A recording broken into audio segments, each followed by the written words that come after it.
حاکم علی صاحب کراچی سے پوچھتے ہیں، مفتی صاحب اگر کوئی شخص اللہ تعالیٰ سے وعدہ کر لے اور پھر اس وعدے کو توڑ دے تو اس بندے کے لیے کیا حکم ہے؟ حاکم بھائی، اللہ تعالیٰ سے کیا ہوا وعدہ گویا کہ ایک نظر ہے، ایک قسم ہے، ایک منت ہے۔ جب آپ اس وعدے کو توڑیں گے تو آپ پر قسم کا کفارہ لازم آئے گا۔ قسم کا کفارہ کیا ہے؟ آپ نے 3 روزے رکھنے ہیں یا آپ نے 10 مسکینوں کو 2 ٹائم کا کھانا کھلانا ہے۔ یہ اس قسم توڑنے کا، وعدہ توڑنے کا کفارہ ہے۔ تو جو 10 مسکینوں کو کھانا کھلانا ہے، یہ اکٹھے 10 مسکینوں کو بٹھائیں، دن میں 2 وقت میں انہیں کھانا کھلا دیں تو ٹھیک ہے۔ ایک مسکین کو 10 مسکینوں کا کھانا اگر آپ کھلانا چاہتے ہیں تو روزانہ کی بنیاد پہ اسے 2 ٹائم کا کھانا کھلائیں گے۔ ایک بندے کو 10 کے اکٹھے پیسے آپ نہیں دے سکتے، کیونکہ عشرہ کا لفظ قرآن کریم نے کہا ہے اور عشرہ 10 کو کہتے ہیں، تو 10 پورے کرنے ہوں گے آپ کو۔ اور جو روزے ہیں اس کے لیے متتابعین کی شرط نہیں ہے کہ آپ نے پے در پے رکھنے ہیں، 1-2 دن درمیان میں آپ وقفہ بھی کر سکتے ہیں، اس کے بعد آپ روزے رکھ لیں۔ تو اس طرح آپ نے اس کا کفارہ ادا کرنا ہے۔ لیکن آپ نے اللہ سے کیا ہوا وعدہ توڑ دیا ہے، یہ اچھی بات نہیں ہے۔ ایسا جلد بازی میں وعدہ ہی نہ کیا کریں جو بعد میں توڑنا پڑے۔ یہ تو آپ نے وہی بنا دیا جو کس طرح لوگ فنی طور پہ کہتے ہیں جی وعدے کس کے لیے ہوتے ہیں؟ جی وعدے توڑنے کے لیے ہوتے ہیں۔ بابا وعدے نبھانے کے لیے ہوتے ہیں، وعدے وفا کرنے کے لیے ہوتے ہیں، وعدے توڑنے کے لیے نہیں ہوتے۔ تبھی کہتے ہیں خوشی میں کسی سے وعدہ نہ کرو اور پریشانی میں کوئی فیصلہ نہ کرو۔ ان دونوں باتیں کرنے کے اوپر آپ کو بعد میں پچھتانا پڑے گا، اس لیے بہتر ہے کہ آپ یہ کام نہ کریں۔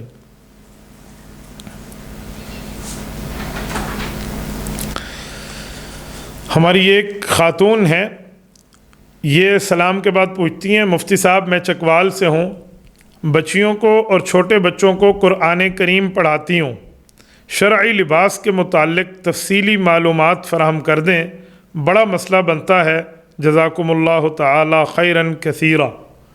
میری بہن، جتنی لمبی آپ نے دعا دی ہے، اے کاش اس سوال کو بھی اتنا مکمل فرما دیتی۔ شرعی لباس آپ کا یا آپ کے سامنے بیٹھنے والی آپ کی کلاس کا؟ آپ کس کا پوچھنا چاہتی ہیں، اپنے بارے میں یا کسی اور کا؟ میں تبھی کہتا ہوں جب سوال لکھیں تو واضح لکھیں تاکہ میں سمجھ پاؤں کہ اس سوال میں کوئی بات تو ہے۔ اب مجھے دونوں کی بات بتانی پڑے گی۔ اگر آپ اپنی بات کرتی ہیں تو شرعی لباس یہی ہے جس سے آپ کی عزت محفوظ ہو، آپ کا سطر ڈھکا ہوا ہو، آپ کی عزت محفوظ ہو۔ آپ صحیح طور پہ بڑا سا دوپٹہ لے کر اپنے گھر میں بیٹھی ہیں، چھوٹے بچے بیٹھے ہیں، چھوٹے بچیاں بیٹھی ہیں، نو ایشو، لیکن آپ سر کو سنبھال کے اور آپ نے جو ہے نا کیا کہتے ہیں 100% پردہ کیا ہوا ہے، اس طرح آپ بیٹھی ہیں تو یہ شرعی لباس ہے۔ باقی بچیوں کے لیے بچوں کا لباس اور بچوں کے لیے بچیوں کا لباس یہ غیر شرعی ہے۔ بچوں کے لیے بچوں کا لباس پہنیں، بچیوں کے لیے بچیوں والا لباس ان کو پہنا ہے۔ تو بعض اوقات ہم ایسا کرتے ہیں، یہ جو بچیوں کی طرح وہ ہار اور ڈیزائن کے کپڑے ہوتے ہیں ہم بیٹوں کو اور بچوں کو پہنا دیتے ہیں۔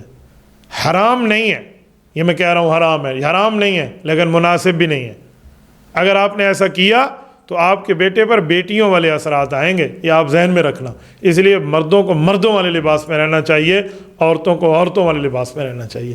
باقی اگر آپ ڈیٹیل دے دیتی میری بہن تو میں انشاءاللہ تعالیٰ اس ڈیٹیل کے مطابق جواب دیتا، لیکن اب میں نے تو سوال ہی میں لفظ دیکھ رہے ہیں نا، تو جتنے الفاظ آپ نے لکھے ہیں میں نے اس کے مطابق آپ کو جواب دیا ہے۔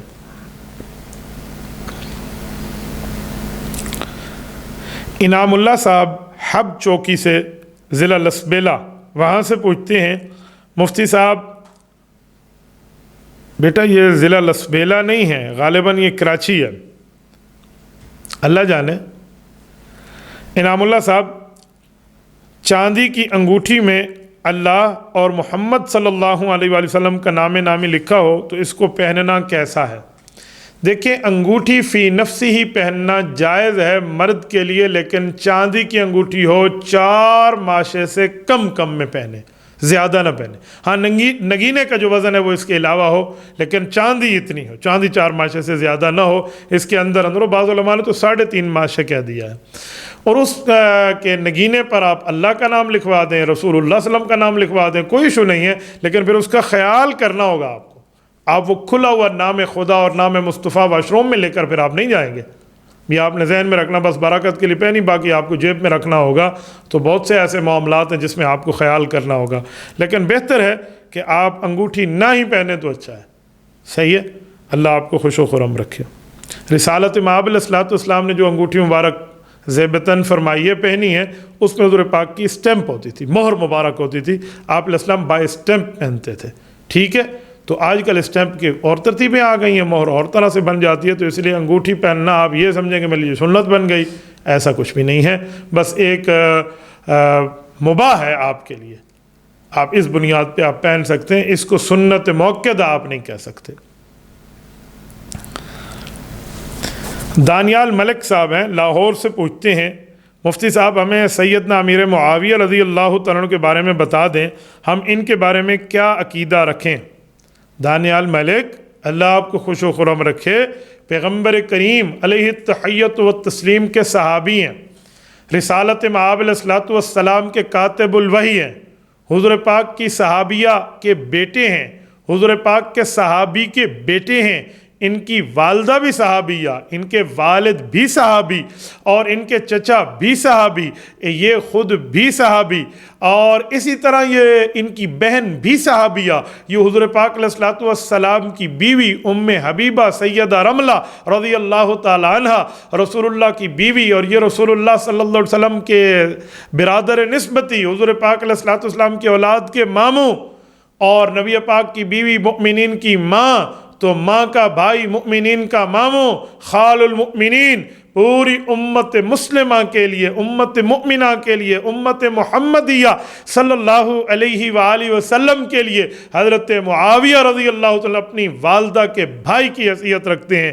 ماموں کی حیثیت رکھتے ہیں۔ ان کے بارے میں نظریہ ہو یہ پیغمبر کا صحابی ہے، رسول اللہ کا وفادار ہے، دلدار ہے، جانثار ہے، حبدار ہے، پیغمبر کریم کا تابع دار ہے، رسول اللہ صلی اللہ علیہ وسلم کے گویا گھریلو تعلق میں حضور کا رشتہ دار ہے، پیغمبر کریم علیہ السلام کا کاتب الوحی ہے، رسول اللہ صلی اللہ علیہ وسلم کے جہاد میں ساتھی ہے، رسالت مآب علیہ الصلوۃ والسلام کے حج کا ساتھی ہے، اور آپ علیہ الصلوۃ والسلام کے سر مبارک کے جب وقت آیا بال مبارک کے اس کو تراشنے کا تو حضرت معاویہ کے ذمہ لگایا، حضرت معاویہ رضی اللہ تعالیٰ نے رسالت مآب علیہ الصلوۃ والسلام کے بال مبارک کو تراشا، رسالت مآب کی انہیں دعائیں ملی ہیں، حضور اقدس صلی اللہ علیہ وسلم کا انہیں پیار ملا ہے، رسالت مآب علیہ الصلوۃ والسلام کا ساتھ ملا ہے، حضور کی رفاقت ملی ہے، پیغمبر کریم علیہ التحیۃ والتسلیم کی پہراداری ملی ہے، رسالت مآب علیہ الصلوۃ والسلام کی طرف سے انہیں دعائیں ملی ہیں، یا معاویہ ان ولیتم الامر فاتق اللہ، حضور پاک علیہ الصلوۃ والسلام کو دعائیں دی،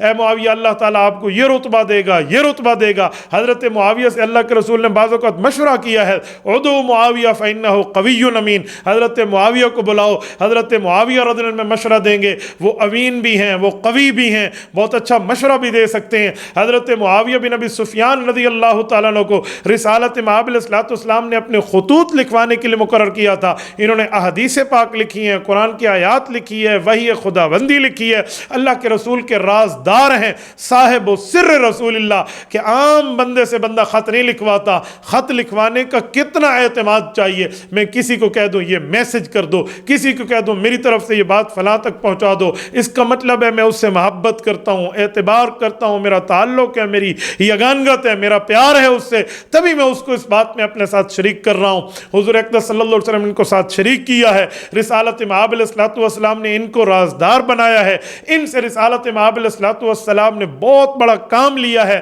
تو اس طرح کے معاملات ان کے حضور پاک علیہ الصلوۃ والسلام کے ساتھ ہیں، رسالت مآب علیہ الصلوۃ والسلام کی توجہ خاص ہے ان پہ، اور یہ عظیم صحابی ہیں حضرت معاویہ رضی اللہ عنہ، کوئی عام بندے نہیں ہیں، یاد رکھیں اصحاب پیغمبر تمام ستارے ہیں، اس لیے کہا جاتا ہے اصحابی کالنجوم، پیغمبر کریم کے صحابہ ستارے ہیں، معاویہ ان میں وہ چمکتا ستارہ ہے، وہ نجم لائم ہے، حضرت معاویہ رضی اللہ تعالیٰ وہ چمکتا اسٹار اور صحابی ہے جو تہجد کے وقت علماء نے لکھا ہے معاویہ ستارہ طلوع ہوتا ہے، ستارے تو ویسے ہیں، تو جو معاویہ ستارہ طلوع ہوتا ہے وہ تہجد کے وقت طلوع ہوتا ہے، اور طلوع ہوتا وقت تہجد کا ہے، اس وقت معاویہ طلوع ہوتا ہے، اور معاویہ ہر بندے کو ہضم بھی نہیں ہوتا، جس کے دل میں صحابہ کی محبت ہو، اہل بیت کی محبت ہو، رسول اللہ کا پیار ہو، اللہ رب العزت کے لیے ایمان ہو، اس کے دل میں قرآن اور سنت کا احترام ہو، اسے حضرت معاویہ رضی اللہ عنہ ہضم ہوتا ہے۔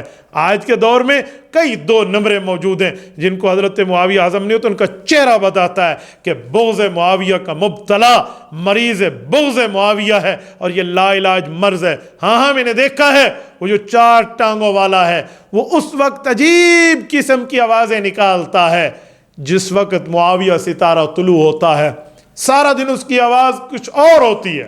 معاویہ کے ستارے کے طلوع کے وقت اس کی آواز کچھ اور ہوتی ہے۔ اگر آپ کو اندازہ نہیں ہے، آپ اپنے گھر میں اپنی بوڑھی خواتین سے پوچھ لیجئے، اپنے ابا جان، اپنے نانا جان، اپنے دادا جان، اپنے چاچو جان سے پوچھ لیجئے کہ مجھے بتائیں یہ جو کتا ہے سارا دن تو بھونکتا ہے لیکن یہ تہجد کے وقت روڑیاں کیوں دیتا ہے؟ ہمارے یہاں سے کہتے ہیں اروڑی ڈیوڑا، تو یہ اروڑی اس وقت اس کی آواز کیوں بدل جاتی ہے؟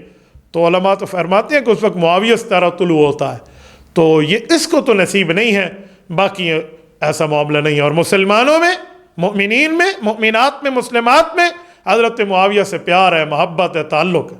ہاں حضرت معاویہ اور حضرت علی المرتضیٰ کی آپس میں جو چپکلے شبی ہے، جس کو اب مشاجرات صحابہ کہتے ہیں، لڑائی کو تو یاد رکھتے ہیں لوگ لیکن صلح حسن کو بھول جاتے ہیں رضی اللہ عنہ۔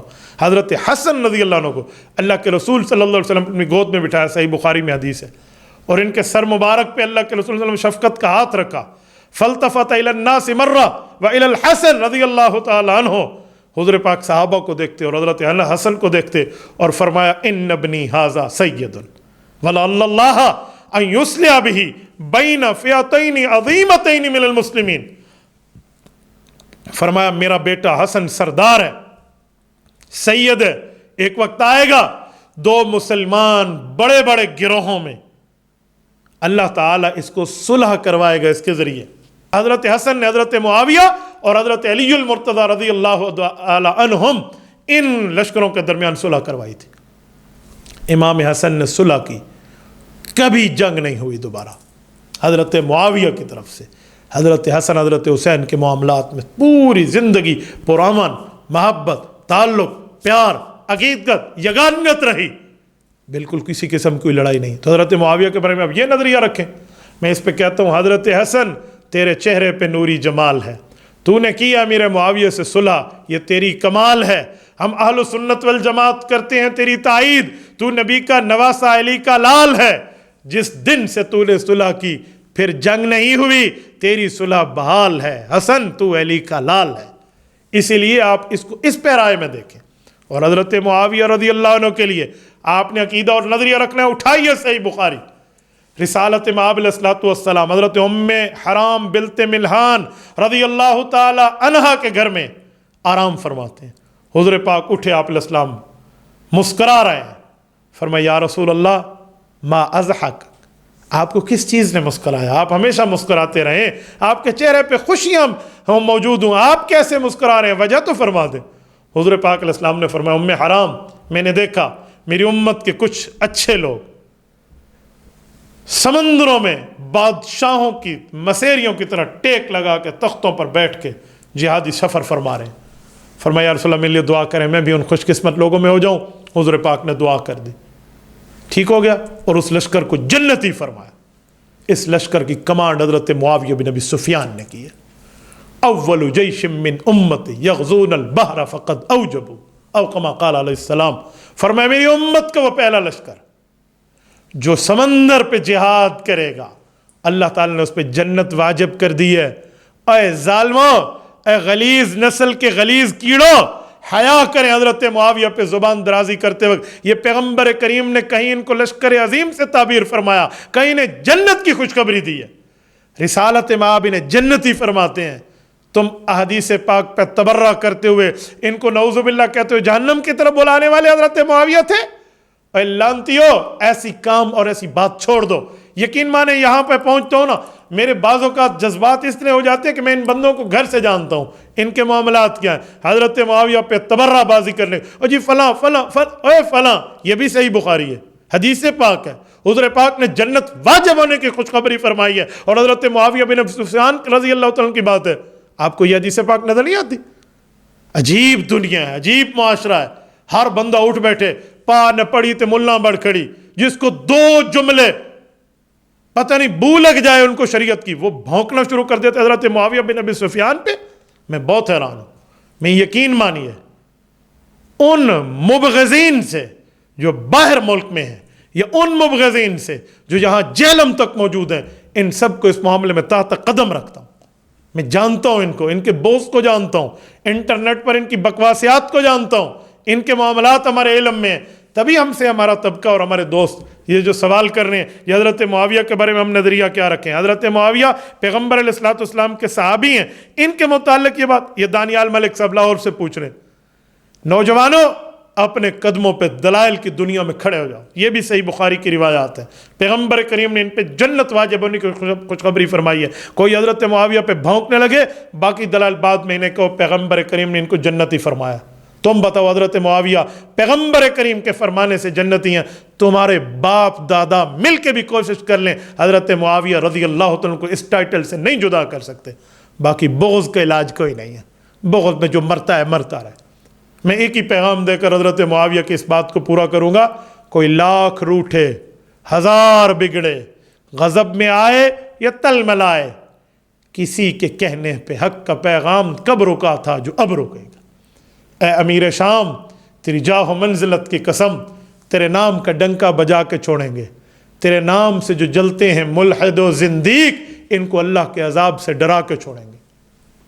صوبہ سندھ ضلع سکھر سے جلیل الرحمن صاحب پوچھتے ہیں، مفتی صاحب سوال یہ ہے کہ اگر کوئی شخص انجانے میں ظہر کی سنتوں میں آخری 2 رکعتوں کے اندر سورۃ الفاتحہ کے بعد دوسری سورت ملانا بھول جائے تو کیا وہ سنتوں کی قضا کرے گا یا سنتیں ادا ہو گئی ہیں؟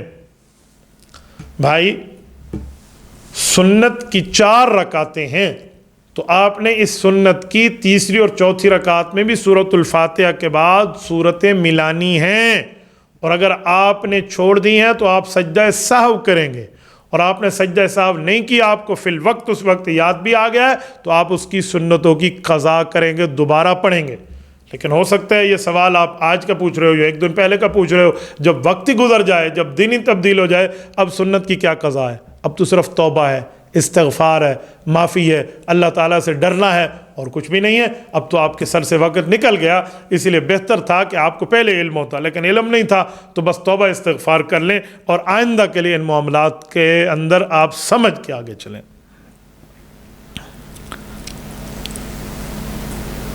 محمد اشرف صاحب ہرنولی سے پوچھتے ہیں، مفتی صاحب ایک ہندو دوست آیا، اس کا کاروبار بالکل کپڑے کا سلو تھا، وہ کہتا ہے جی مجھے کوئی تعویذ بنا کے لکھ دو، میں اپنی دکان میں لگا دوں گا، تو میں اس کو یہ تعویذ دے رہا ہوں، کیا میرا دینا جائز ہے؟ اور اس تعویذ پر اگر اس سے میں کچھ پیسے لے لوں تو کیا میرے لیے جائز ہے؟ اشرف صاحب یہ جو تعویذ کا مسئلہ ہے ذرا غور سے سمجھیے۔ حدیث پاک کے مطابق تمیمہ حرام ہے۔ تمیمے کا مطلب وہ کاغذ کا ٹکڑا بطور تعویذ دو جس میں بت سے، غیر اللہ سے مدد مانگی جائے، یہ حرام ہے، ناجائز ہے، گناہ ہے، بالکل غلط ہے۔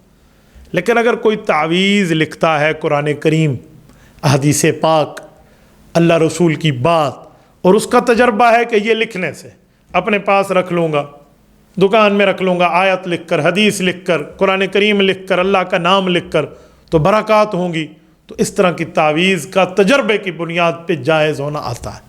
تجربہ ہے لوگوں کا تو جائز ہے، کوئی منع نہیں ہے، کیونکہ تعویذ کوئی آخرت کے لیے نہیں لیتا کہ میں قبر کے عذاب سے بچ جاؤں، جی مجھے تعویذ دے دیں، اجی میں آخرت میں عذاب سے بچ جاؤں۔ کوئی تعویذ ہوتا ہے دنیا کا، تو یہ گویا علاج ہے، جیسے میڈیکل اسٹور سے یا ڈاکٹر سے گولی لینا علاج ہے، دوائی کے لیے ٹیبلٹ وغیرہ کے طور پہ کوئی چیز لینا، تو یہ بھی ایک علاج ہے۔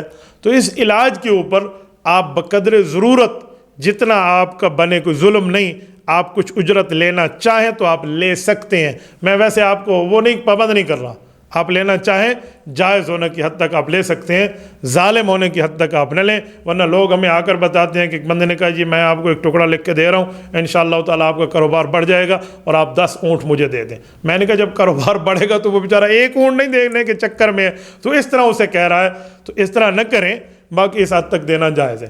رہا ہندو کا مسئلہ کہ ہندو کو دے سکتے ہیں یا نہیں، تو ہندو کو دعوت اسلام دیں نا، آپ کوئی تعویذ آیت لکھ کر دے دیں، اور اس کے اوپر کوئی کپڑا یا کوئی اس میں شیشے میں بند ہے، چلو وہ پلید ہے، اس کے اوپر اس کے ہاتھ نہ لگے پھر تو ٹھیک ہے۔ میرے خیال میں شاید ہندو اگر اس کو پلیت حالت میں ہاتھ لگاتا پھرے تو یہ جائز نہیں ہوگا، لیکن اگر آپ شیشے وغیرہ بند کر کے وہاں رکھ دیں، اس کی حفاظت کرے تو منع نہیں ہے بہرحال۔ لیکن ہندو کو قریب کرنے کے لیے، دین کی طرف بلانے کے لیے، اس کا اکرام کرنے کے لیے اس کو دعوت ضرور دیں، اسلام کی طرف بلائیں کہ دیکھو میری تعویذ اثر کرتا ہے دنیا میں، تو اس لیے میرے پاس آ گیا تاکہ تیرا کاروبار بڑھے۔ تو بابا ہمارے مذہب کا اتنا بڑا نام ہے، وہ پڑھ لے تو تیری آخرت اثر کرے گی، تیری آخرت ٹھیک ہو جائے گی۔ تو اس طرح کر کے آپ ہندو کو دین کے بارے میں راغب کر لیں تو یہ شاید آپ کے لیے بھی زیادہ بہتر ہو۔ باقی شاید کسی بندے کے ذہن میں یہ خیال آئے کہ جی آیت لکھ کر کاغذ پہ دے دو، یہ کیسی برکت ہے؟ تو میں انہیں کہتا ہوں غلاف کعبہ شریف کو آپ نے دیکھا ہے؟ جو کعبہ شریف کے اوپر غلاف ہے، اللہ تعالیٰ آپ اور ہم سب کو کعبۃ اللہ شریف کی زیارت عطا فرمائے، اللہ آپ کی برکت سے ہم سب کو روضہ رسول کعبۃ اللہ کی حاضری دے۔ لیکن وہاں آپ نے دیکھا ہے نا، اس کعبہ شریف کے اوپر کیا لکھا ہوتا ہے؟ آیات لکھی ہوتی ہیں، اللہ کے نام لکھے ہوتے ہیں۔ تو وہاں لکھنے پہ برکت ہے نا، تو کاغذ پہ لکھ کے بندہ اپنی جیب میں رکھ لے تو اس پر بھی برکت ہے، اسی لیے اس پر کوئی اعتراض نہیں ہو سکتا۔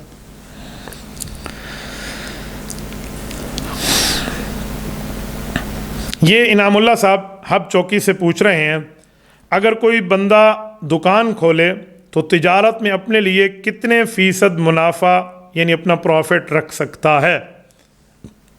بھائی انعام اللہ، اس کے لیے کوئی فیصد شریعت کی کتابوں میں ہمارے سامنے صراحتاً پڑھنے میں نظر نہیں آئی کہ اتنے فیصد لے سکتے ہیں، اس طرح مقرر کسی فقہا میں سے کسی فقیہ نے نہیں کیا، اور نہ حدیث پاک میں اتنی ترتیب کی تعیین موجود ہے کہ ایگزیکٹلی میں آپ کو فیگر دے دوں، ایسا نہیں ہے۔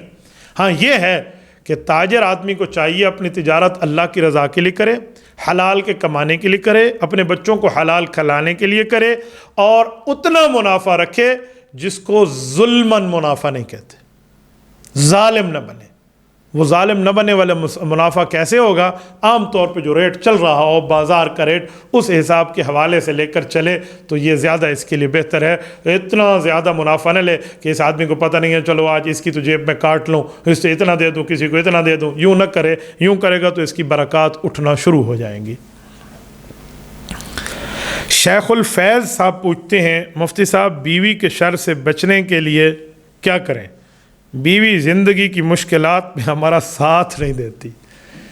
شیخ الفیض، خدا تجھے حج پہ لے جائے۔ اچھا تو فیض کا شیخ ہے، تیرا فیض تیری بیوی پر نہیں جا رہا؟ خدا آپ کو حج پہ لے جائے، اللہ تعالیٰ آپ کو سلامت با کرامت رکھے۔ آپ کو پتہ ہے یہ تو بڑے بڑے عاملین کے پاس ان چیزوں کا علاج نہیں ہے، وہ بھی اپنے اوپر لکھتے ہیں محبوب آپ کے قدموں میں، آ جاؤ ہمارے پاس تعویذ لینے۔ وہ یہ نہیں کہتے بیوی آپ کے قدموں پہ ہمارے پاس آ جاؤ۔ تو عجیب دنیا میں حالات ہے بھائیوں۔ بیوی کے شر سے بچنے کے لیے میرے خیال میں بیوی شر نہیں ہے، میں نہیں سمجھتا کہ بیوی شر ہو، بلکہ بیوی آتی ہے تو آپ کا ایمان مکمل ہو جاتا ہے، میں اس کو شر نہیں سمجھتا۔ ہاں شاید بد زبانی کی بات ہو یا کچھ اس طرح کے معاملات ہوں تو آپ اس کو سمجھائیں نا، سمجھانے میں کیا حرج ہے، ظالم نہ بنے۔ مجھے ایک دوست نے واٹس ایپ پہ ایک ویڈیو بھیجی، کچن میں ٹھہرا ہے خاوند بھی، اس کا چھوٹا بچہ بھی سویا ہوا ہے اور بیوی بھی کام کر رہی ہے۔ بیوی کے چولہے کو سامنے آگ لگی تو یہ بھاگا، اپنے بیٹے کو اٹھایا اور اس کمرے سے باہر بھاگ گیا اور اس کا دروازہ بند کر دیا کچن کا۔ یعنی اس کو اپنے بچے سے پیار ہے، بیوی سے پیار نہیں ہے۔ تو ایسا آدمی کل مجھ سے پوچھے جی مولانا شر سے بتائیں، تو پھر اس کی بیوی پوچھے گی اس کے شر سے بتائیں، کون سا وظیفہ مجھے بتائیں؟ تو یہ کام نہ کریں نا آپ اس سمجھائیں، پیار دیں، محبت دیں۔ بیوی محبت کرنے کے لیے ہوتی ہے، پیار دینے کے لیے ہوتی ہے۔ آپ اس کو پیار سے بیٹھ کے سمجھا دیں، بالکل ٹھیک ہے، وہ کل آپ سے پیار سے بولے گی۔ وہ انسان ہے نا یار، آخر غصہ کرنے میں دو جملے کہہ بھی جاتی ہے تو فی سبیل اللہ آپ کے کپڑے نہیں دھوتی، فی سبیل اللہ آپ کے سوٹ استری نہیں کرتی، فی سبیل اللہ آپ کو کھانا پکا کے نہیں دیتی، فی سبیل اللہ آپ کے بچوں کی خدمت نہیں کرتی، اس پر وہ فری آف کاسٹ کر رہی ہے، وہ آپ سے پیسے لے رہی ہے۔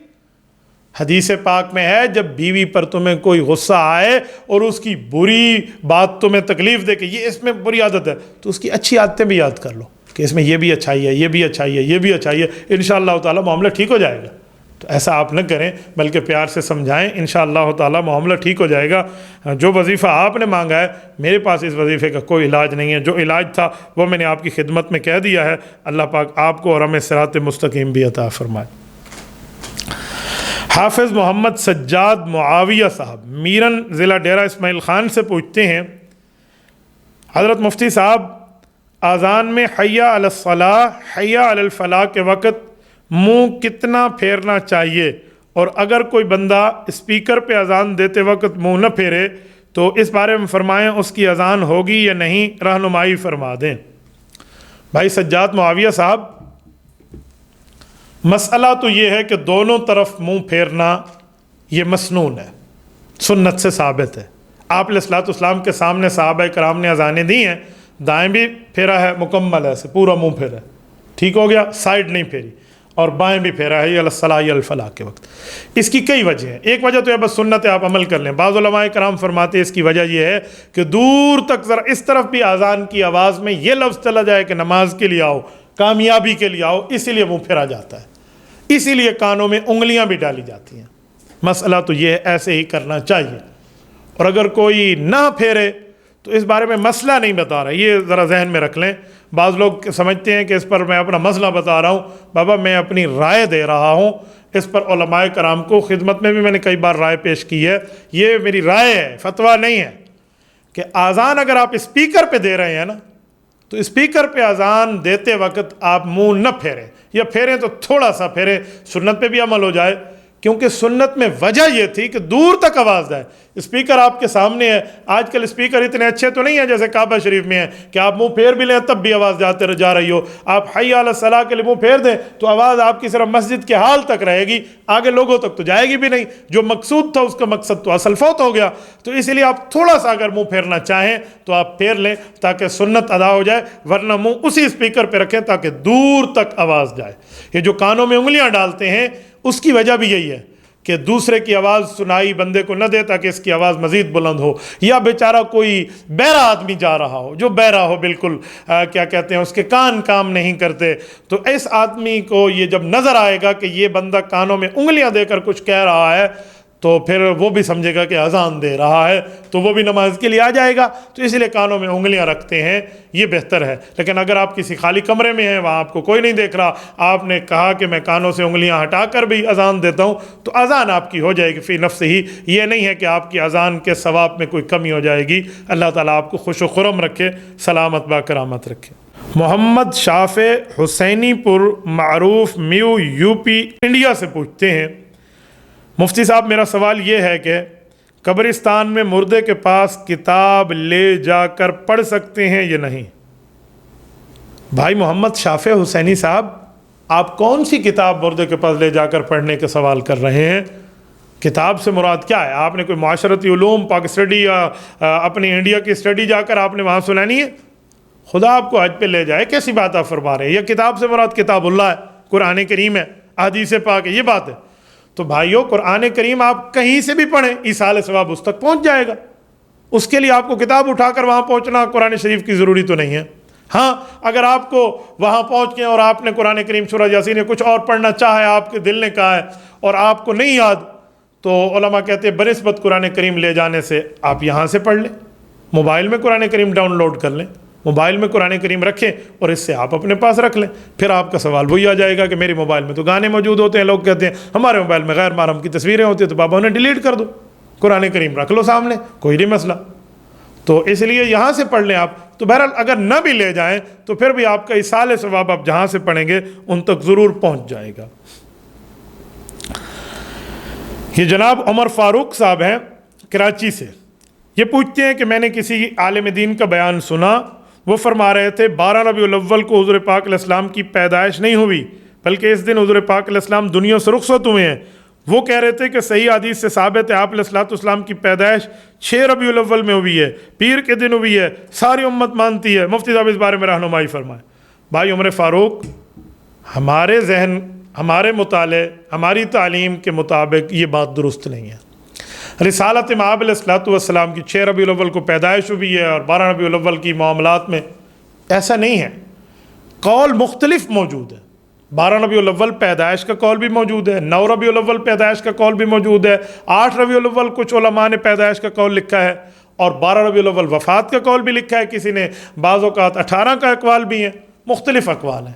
اس لیے اس مسئلے میں ایگزیکٹلی ڈیٹ لینے کے چکر میں لڑائی نہیں ڈالنی چاہیے، بلکہ حکیم الامت مجدد الملت حضرت مولانا اشرف علی تھانوی نور اللہ مرکزہ نے خطبات میلاد النبی کے اندر ایک بڑا پیارا جملہ لکھا ہے، اگر اس طرف توجہ کر دی جائے تو یہ تمام جھگڑا ختم ہو جائے گا۔ حضرت تھانوی رحمۃ اللہ فرماتے ہیں کہ تاریخوں کو چھوڑو، مہینہ تو ایک ہی ہے نا ربیع الاول کا، کہ اس میں آقا نامدار صلی اللہ علیہ وسلم کی آمد بھی ہوئی ہے اور آقا نامدار صلی اللہ علیہ وسلم کا دنیا سے تشریف لے جانا بھی ہوا ہے۔ تو حضور آئے بھی ربیع الاول میں ہیں دنیا میں، حضور دنیا سے تشریف بھی ربیع الاول میں لے گئے ہیں، تو ایک ہی مہینے میں اللہ کے رسول کی آمد بھی ہے، اللہ کے رسول کا جانا بھی ہے، تو دونوں ایک ماہ میں اللہ نے کیوں جمع کیے ہیں؟ حضرت فرماتے ہیں کئی وجوہات میں ایک بڑی وجہ یہ بھی ہے کہ اللہ تعالیٰ نے رسالت مآب کی آمد اور رسالت مآب کے جانے کو ایک ماہ میں مقرر کر، ایک ماہ میں یہ بات کر کے آپ کو اور مجھے سمجھایا ہے کہ آپ اعتدال پسند بن جاؤ۔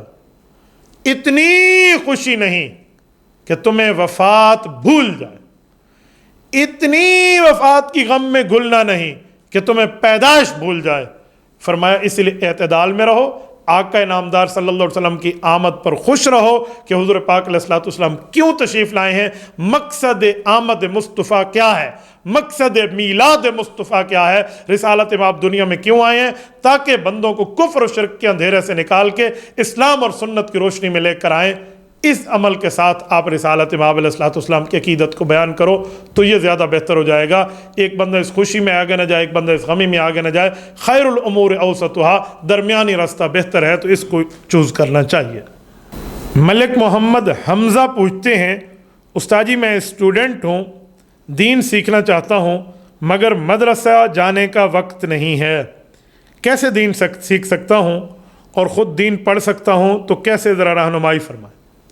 بیٹا مدرسہ نہ جائیں، دین سیکھنا ہے تو دو طرح کا ہے، ایک یہ ہے 24 گھنٹے شریعت کے مطابق گزر جائیں، بس صبح کیا کرنا ہے، دوپہر کیا کرنا ہے، نمازیں کیا پڑھنی ہے، رات کو کیا ہے، تو آپ کم از کم دعوت و تبلیغ میں وقت لگائیں، آپ پرائیویٹ جوائن کر لیں، دعوت و تبلیغ میں بیٹھیں، یہ آپ کو سمجھائیں گے۔ وہاں بھی جانے کا وقت نہیں ہے تو قریبی مسجد کے اہل حق امام کے پاس رابطہ کریں تاکہ وہ آپ کو کچھ سمجھائے، تاکہ وہ آپ کو کچھ بتائے، تو یہ بہت زیادہ بہتر ہوگا۔ باقی عرصہ نو گھر میں خود پڑھ کر آپ کو آٹومیٹک مفتی بننے کی بات میں نہیں کرتا، ورنہ بندہ گمراہ ہو جاتا ہے۔ اس کے لیے کم از کم کسی نہ کسی عالم دین کی آپ کو رہنمائی کی ضرورت پڑے گی۔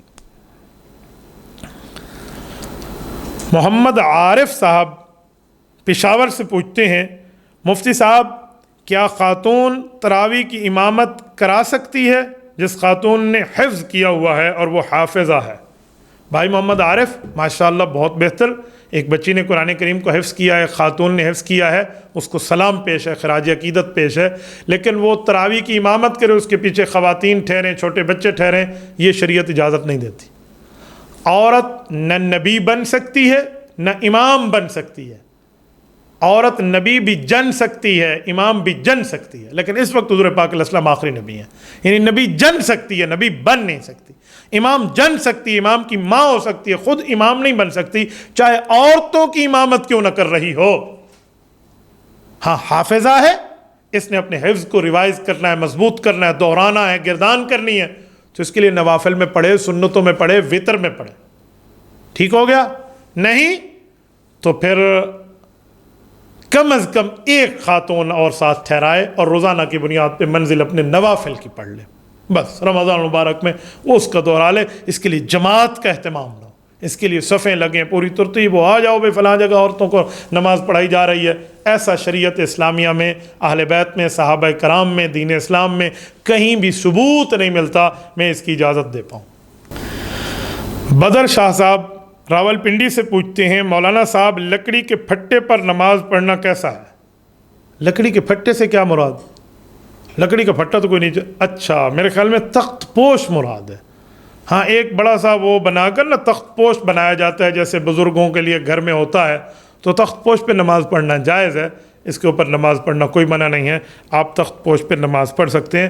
ورنہ خالی بندہ لکڑی کے پھٹے پہ ٹھہر جائے، اگر وہ پاک ہو، آپ کسی وجہ سے نیچے نہیں ٹھہرنا چاہتے، زمین گرم ہے یا ٹھنڈی ہے، تو تب بھی جائز ہے، آپ اس لکڑی کے پھٹے پہ بھی نماز پڑھ سکتے ہیں۔ تو اس طرح کے نماز پڑھنا منع نہیں ہے۔ اگر آپ لکڑی کے پھٹے کی تفصیل لکھ دیتے مزید کچھ، تو میں مزید آپ کی خدمت میں بات بتا سکتا۔ العابد ان کا نام ہے، پتہ نہیں کہاں سے ہیں۔ فرماتے ہیں مفتی صاحب میرا ایک سوال ہے کہ حضرت آدم علیہ السلام نے اپنی عمر کے 60 سال حضرت داؤد علیہ السلام کو دے دیے تھے، کیا یہ بات صحیح ہے؟ مجھے جواب ارسال فرما دیں۔ بھائی عابد ایسا نہیں ہے، بلکہ 60 نہیں ہے، 40 ہے۔ حدیث پاک میں آتا ہے، غالباً ترمذی میں بھی اور مشکات میں بھی روایت موجود ہے کہ حضرت آدم علیہ السلام کی جب پیدائش ہوئی تو ان کی کمر پہ ہاتھ مارا گیا، اور وہاں سے ان کو اللہ تعالیٰ نے ان کی ذریت دکھائی، جو ان کی اولاد آنی تھی، تو سامنے مختلف شکلیں آئیں، تو ان میں حضرت داؤد علیہ السلام کی شکل جب سامنے آئی نا، تو اس پر حضرت آدم علیہ السلام نے پوچھا یہ کون ہے؟ فرمایا آپ کی اولاد میں یہ داؤد علیہ السلام ہے۔ تو انہیں بہت خوشی ہوئی، بہت پیاری شکل دیکھی، تو انہوں نے فرمایا ان کی عمر کتنی ہے؟ بتایا گیا اتنی ہے۔ کہا جی میری عمر کے 40 سال ان کو مزید دے دیں، 60 سال غالباً بتایا گیا، تو 40 سال مزید دے دیں۔ فرمایا جی 100 پورے ہو جائیں گے۔ بعد میں حضرت آدم علیہ السلام اس بات کو بھول گئے۔ حضور اکرم صلی اللہ علیہ وسلم فرماتے ہیں جب حضرت آدم علیہ السلام کی وفات کا وقت آیا تو انہوں نے پوچھا کہ میری وفات کا جی آپ کے وقت پورے ہیں؟ تو کہا میری عمر میں کچھ باقی تو نہیں ہے؟ کہا جی 40 باقی تھے، تو وہ ادھر چلے گئے، آپ نے حضرت داؤد کو دیا، تو حضرت آدم علیہ السلام بھول گئے تھے۔ تو حضرت آدم علیہ السلام نے فرمایا ایسی کوئی بات ہے؟ تو حضور پاک علیہ السلام فرماتے ہیں ہمارے والد حضرت آدم علیہ السلام بھولے ہیں تو اولاد بھی بھولے گی، بس اتنی سی ہی بات ہے، اس کو یوں نہیں ہے جس طرح آپ نے فرما دیا۔ ارباب گل صاحب فرماتے ہیں مفتی صاحب کیا رات کو روٹی نہ کھانے سے انسان کی عمر کم ہو جاتی ہے یا نہیں ہوتی؟ مجھے اس بارے میں ذرا تشریح فرما دیں۔ اور رات کو پانی نہ پینے سے، اور اللہ آپ کو حج پہ لے جائے۔ بھائی ارباب گل صاحب رات کو کھانا نہ کھائیں تو حکیم کہتے ہیں کہ آپ کا پتہ نہیں، ڈاکٹر حضرات فرماتے ہیں آپ کا پتہ نہیں اتنی زیادہ کمزوری ہوگی۔ یہ نہیں ہے کہ آپ نے رات کو کھانا نہ کھایا تو آپ کی عمر 70 سال تھی لہٰذا اب 65 سال ہو گئی ہے، ایسا کچھ نہیں ہے۔ اور باقی میں نے جو سنا ہے نا حکماء سے، وہ کہتے ہیں ناشتہ کرو بادشاہوں کی طرح، دوپہر کا کھانا کھاؤ وزیروں کی طرح، اور عشاء کا کھانا کھاؤ فقیروں کی طرح، تھوڑا ہو تاکہ آپ کو اچھی طرح نیند آئے۔ ہمارے ہاں ترتیب الٹ ہے، ناشتہ فقیروں کی طرح، دوپہر کا کھانا وزیروں کی طرح، عشاء کا کھانا بادشاہوں کی طرح۔ پتہ نہیں پورا رات جاگنا ہے یا کیا مسئلہ ہے، شاید اس طرح کی بات ہے۔ لیکن اللہ تمہیں حج پہ لے جائے، یہ سوالات لائیو سیشن میں آپ پوچھتے ہیں، دین کے متعلق پوچھیں، کوئی حکیم صاحب کا لائیو سیشن ہو تو حکمت کے متعلق پوچھا کریں۔ یہی تو بات میں آپ کو سمجھایا کرتا ہوں کہ آپ دینی معاملات میں مجھ سے کچھ پوچھ لیا کریں۔ محمد قاسم محمودی صاحب ہیں، یہ نوشہرہ سے ہیں، فرماتے ہیں کہ مفتی صاحب سالگرہ منانا اور اس پر کیک کاٹنا جائز ہے یا ناجائز ہے؟ بے محل خوشی ہے، بے موقع خوشی ہے، یہ خوشی کہیں اسلام میں اس طرح ثابت نہیں ہے۔ سالگرہ اس کا ترجمہ کیا ہے؟ کبھی آپ نے سوچا؟ سالگرہ یعنی 1 سال آپ کی عمر سے گر گیا، تو آپ کو تو پریشان ہونا چاہیے کہ میری عمر کم ہوتی جا رہی ہے، کوئی سال چڑھا تو نہیں ہے جو آپ خوش ہو رہے ہیں۔ بے معنی خوشی ہے، بے محل خوشی ہے، اس کو کوئی شریعت کی حد تک میں اس طرح نہیں کہہ سکتا کہ شریعت کی حد میں ہے، آپ کریں گے آپ کو اتنا ثواب ہے، نہ کریں گے آپ کو اتنا گناہ ہے، اس طرح کچھ بھی نہیں ہے۔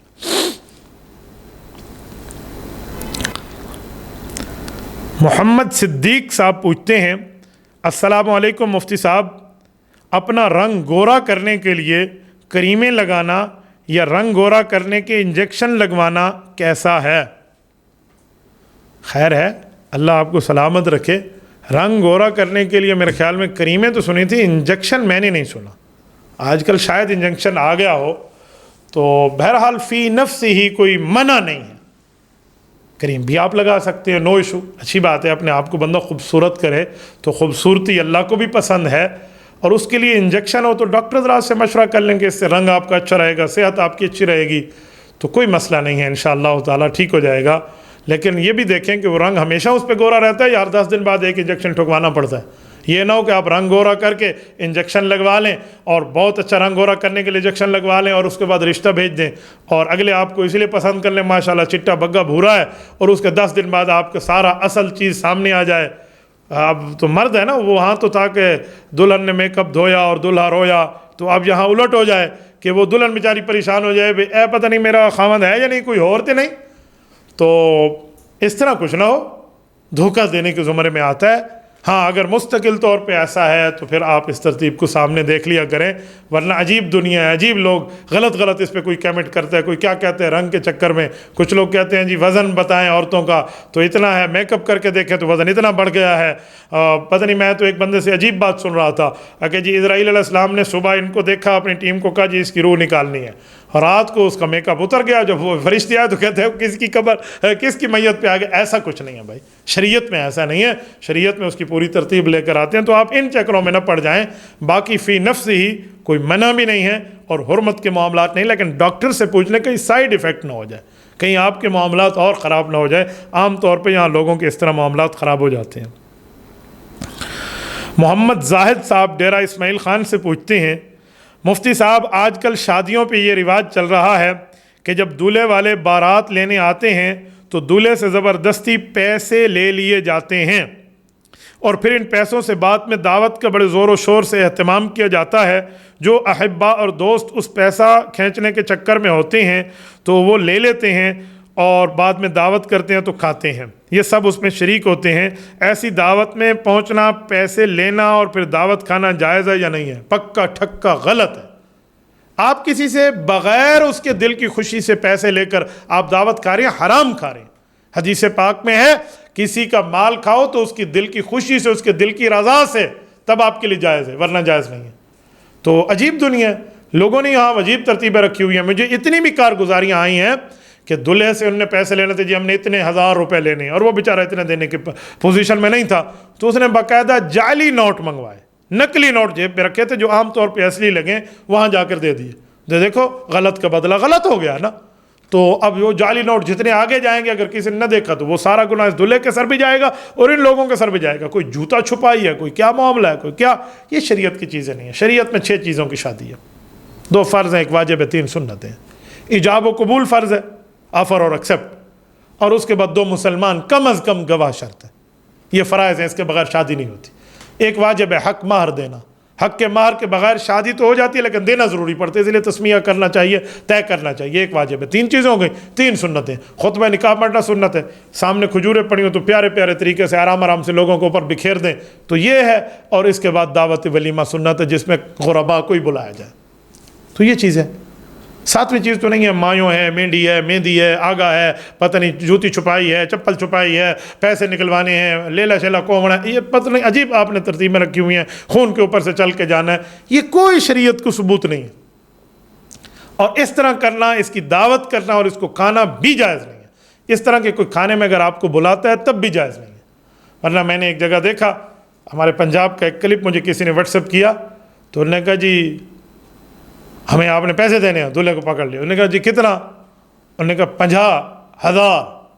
اس نے کہا اچھا 50 کو 50 کہتے ہیں نا، تو 50,000 پنجابی میں. تو اس نے کہا جی ٹھیک ہے. اس نے جیب سے 50 نکالا. اس نے کہا ویکھو کنے نے؟ انہوں نے کہا جی 50. پھر اس نے 1000 کا نوٹ لگا، کنے نے؟ کہا جی 1000 کا. ہو گیا 50,000. چلو 1000 50 دے کے اس نے 50,000 50,000 بنا لیا. تو اس طرح کے ساتھ پھر اس طرح ملتے ہیں. تو یہ چیزیں نہیں ہونی چاہیے. اس کو صحیح ترتیب. پتہ نہیں آپ کن جیسی شادیوں کے، میرے الحمدللہ کئی شادیاں ہیں، مجھے تو کسی شادی میں اس طرح کے چکر نہیں دیکھنے پڑے، نہ مجھے معلومات ہے، نہ میری کسی شادی میں اس طرح کے معاملات ہوئے ہیں. میری الحمدللہ 7 بہنیں، ہم نے کسی شادی میں اس طرح کے معاملات نہیں کیے، نہ ہم نے، ہمارے ساتھ ایسے ہوا ہے. تو شاید جو کرتے ہیں ان کو پھر بھرنا بھی پڑتا ہے، اس لیے نہ کریں اور نہ بھریں.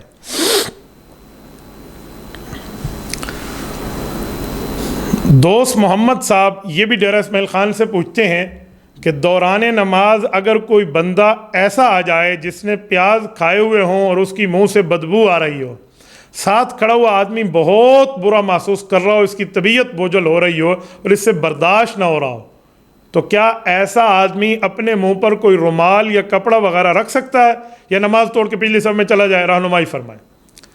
بھائی پیاز کھا کے یا اس طرح بو والی چیزیں کھا کے، کچا پیاز، یہ آپ مسجد نہیں آ سکتے. آپ آئیں گے تو گناہ ہوگا. آپ بو کے ساتھ فرشتے بھی تکلیف میں ہوں گے، بندے بھی تکلیف میں ہوں گے. اور اگر واقعی ایسا ہی کوئی پرابلم ہے تو ماسک کی حد تک تو گنجائش ہے. باقی تھوڑا سا آپ برداشت کر لیں، توڑ کے آپ پیچھے کیوں جاتے ہیں؟ نماز نہیں توڑنی چاہیے. لیکن اگر آپ سے 100% برداشت بالکل آپ ٹھہر ہی نہیں سکتے تو مجبوری میں پھر نماز توڑ کے بندہ ہٹ آئے، بعد میں اپنی نماز کی قضا کرے. لیکن ایسی سچویشن بہت کم آتی ہے. لوگوں کو اس پہ تھوڑا خیال کرنا چاہیے، معاملات کو دیکھنے چاہیے.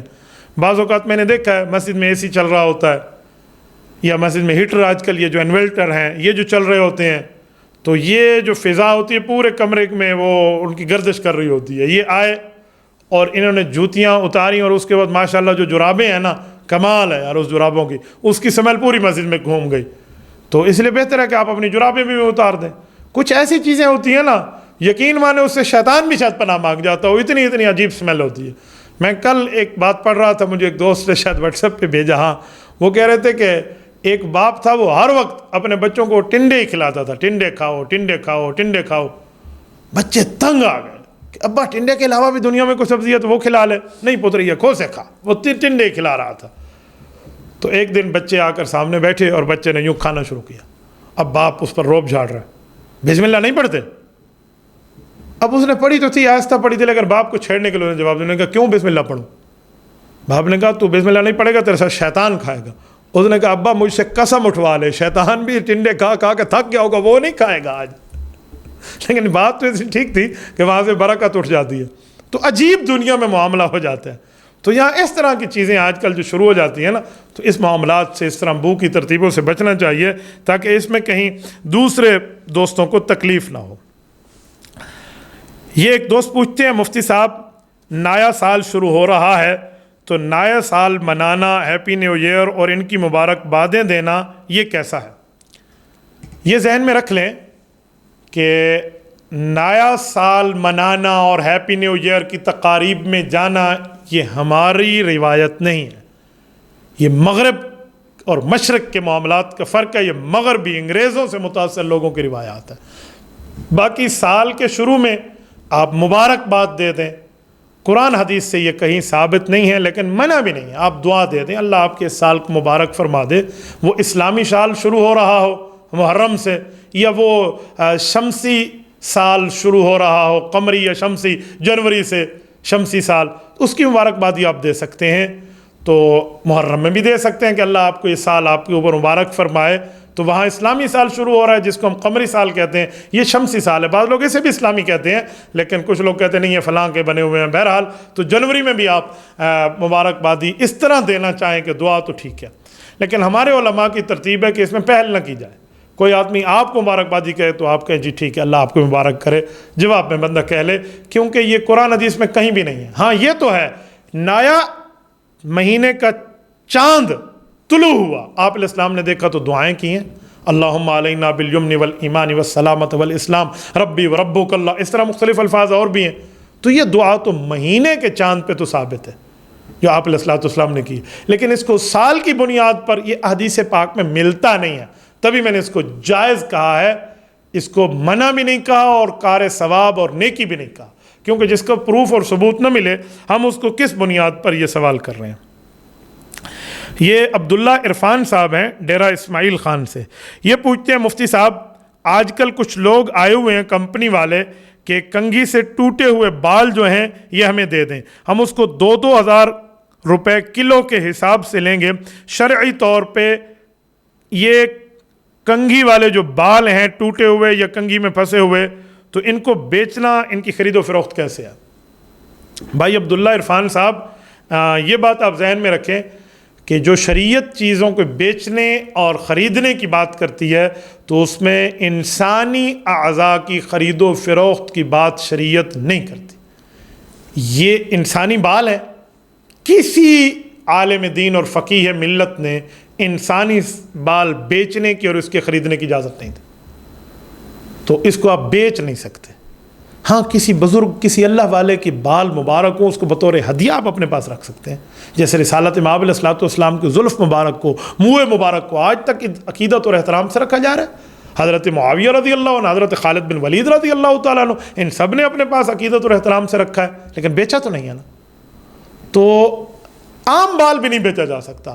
ہمارے فقہا نے، شامیہ نے اور باقی فقہا نے یہاں تک لکھا ہے کہ کافر بندے کے بال کو بھی آپ نہیں بیچ سکتے. کیوں؟ انسانی تکریم ہے، انسانی عزت ہے. تو آپ ان بالوں کو آگے فروخت کرنے کے معاملات میں، بیچنے کے معاملات میں اس طرح آپ آگے نہیں جا سکتے. اس سے آپ کو شریعت اسلامیہ نے روکا. اللہ تعالیٰ آپ کو سلامت رکھے، باکرامت رکھے. اور میرے لیے بھی آپ دعا کریں. کل میری طبیعت بہت خراب تھی، میں لائیو سیشن میں آ رہا تھا، یقین مانے اتنی طبیعت خراب ہو گئی، اللہ مانو والحفیظ. تو پتہ نہیں کیا ہو جاتا ہے، آپ لوگ شاید دعائیں کم کرتے ہیں یا پتہ نہیں کیا معاملہ ہے. تو میں نے ظہر، عصر، مغرب، عشاء بیٹھ کے پڑھی ہے، کمرے میں پڑھی ہے، مسجد تک بھی نہیں آ سکا. اور آج الحمدللہ اللہ پاک نے کرم فرمایا. طبیعت آج بھی خراب ہوئی میری یہاں آتے ہوئے، لیکن اللہ کے فضل نے، اللہ کے کرم نے مجھے حوصلہ دیا تو میں آپ حضرات کے یہاں آ گیا. تو آپ حضرات بھی دعائیں کیا کریں، میری بہنوں کو، میری ماؤں کو، میرے بھائیوں کو اللہ پاک خوش رکھے. یقین مانے جب آپ کی دعائیں سامنے آتی ہیں نا تو ایسے سمجھیں ہمارے تمام دینی اسفار میں، دینی کاموں میں آپ کا حصہ پڑتا ہے. اللہ کریم کا کرم ہے کہ آپ کا یہ بھائی جب بھی کبھی گاڑی میں بیٹھا ہے یا اس کی گاڑی کا پہیہ گھوما اور چلا ہے تو وہ دین کے لیے چلا ہے. یقین مانیے ہماری دینی اسفار میں ہماری گاڑی اتنی چلتی ہے، ایک ہفتے بعد اس کا مکمل وہ جو ہوتا ہے آئل اس کا چینج کرانا پڑتا ہے. وہ 3 سے 5 ہزار کلومیٹر پہ چینج ہوتا ہے، ہفتے پہ ہمیں چینج کرانا پڑتا ہے. آپ اندازہ لگائیں کہ اسفار کی کتنی وہ ہوگی. تو یہ کچھ دن میرے ماشاءاللہ خوش قسمت ہیں دن ہیں، اور دھند کے اس میں سموک زیادہ ہے. تو ان دنوں میں الحمدللہ گھر میں بیٹھا ہوتا ہوں. ویسے عام دنوں میں الحمدللہ وقت دیتا ہوں گھر میں، تو ان دنوں میں شاید کافی تھوڑا زیادہ دیا. امید ہے میں انشاءاللہ کچھ دنوں میں ایک بار پھر آپ کے سامنے لائیو سیشن کی صورت میں آؤں گا. میری ایک کارگزاری سنانے کا مطلب یہ تھا کہ آپ حضرات دعائیں کریں. جتنی آپ کی دعائیں ہوں گی انشاءاللہ تعالیٰ اتنا آپ کا اس دین میں حصہ ہوگا. باقی میں بیمار ہوں یا میں تندرست ہوں یا میں سفر پہ ہوں یا میں گھر میں ہوں، رسول اللہ کا دشمن، اللہ کا دشمن، صحابہ کا دشمن، اہل بیت کا دشمن، علماء، فقہاء، اولیاء، اتقیاء، اصفیاء کا دشمن یہ بھول جائے کہ میری بیماری ہے تو ہم نے آپ کا تعاقب نہیں کرنا. ہم موجود ہیں، ہم ورنہ ہماری دینی، دنیاوی اور ہماری نسبی نسلیں انشاءاللہ تعالی آپ کے گردن پہ پاؤں رکھ کے جئیں گی. یہ بات آپ ذہن میں رکھیں انشاءاللہ. ایسا کچھ معاملہ نہیں ہے. میں اہل باطل کے لیے واقعی سخت ہوں. لوگ مجھے کہتے ہیں مولانا ہم نے آپ کو سخت دیکھا ہے، آپ نے ہمیں یارانہ محفل میں نہیں دیکھا. آپ اگر ہمیں یارانہ محفل میں دیکھیں تو اور بات ہے. ہو ہلکا یاراں تو بر ریشم کی طرح نرم، ہو رزم حق و باطل تو فولاد ہے مومن. علامہ اقبال رحمہ اللہ نے ہمیں یہی سمجھایا ہے. یہ ہمارا محاذ ہے، اس محاذ پہ آپ نے ہمیں لڑتے دیکھا ہے، تو اس لیے سختی اور نرمی دونوں پہلو ہمیں رکھنے پڑتے ہیں. تو اہل باطل اگر کہتے ہیں سخت ہے فلاں ہے فلاں، تو بہت اچھا ہے، بہت اچھا ہے ماشاءاللہ، کوئی نہیں مسئلہ. باقی ہم دین اسلام کے لیے جب تک رب نے قوت رکھی ہے اور اس جان میں دھڑکنے والا خون ہے، انشاءاللہ تعالی دین اسلام پہ پہرا جاری رہے گا. اللہ پاک آپ کو اور ہمیں صراط مستقیم پہ رکھے. جزاکم اللہ تعالی.